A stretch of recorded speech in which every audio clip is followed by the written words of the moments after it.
contexto. En niveles moito maiores en determinados territorios, sectores ou franxas de idade. A pesar disto, os gobernos non deixaron de recortar as prestacións e subsidios por desemprego, xa de por si moi insuficientes, aos que se suman os previstos nos presupostos para 2013, onde incluso a miseria do plan Prepara desaparece a partir de febreiro, agudizando as consecuencias do desemprego que se traduce en desafiuzamentos ou na imposibilidade de facer fronte ás necesidades máis elementais. Os continuos recortes nos servizos públicos, na sanidade, na educación e nos servizos sociais agravan aínda máis a situación para os traballadores e traballadoras sen recursos.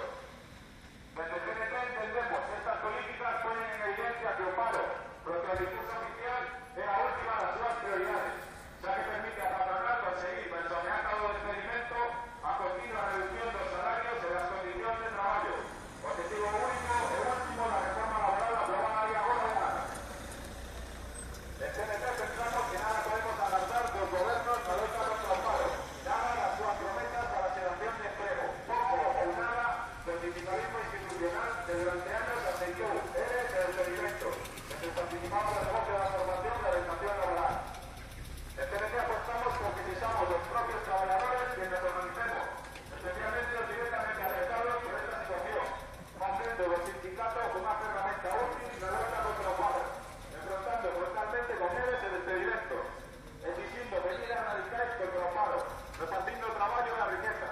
garantindo o bienestar para todos e todas, o que en última instancia non será posible sen un cambio radical de modelo económico e social. Para todo isto, CNT chama a movilizarse hoxe, día 15 de febrero, a organizarse a saída a rúa e impulsar accións exigindo a reducción da xornada laboral a 30 horas, sen reducción salarial, o adianto da idade de xubilación a 55 anos, a oposición frontal a todo tipo de eres e despedimentos, loitando e defendendo cada posto de traballo, unha cobertura universal digna para todos os desempregados,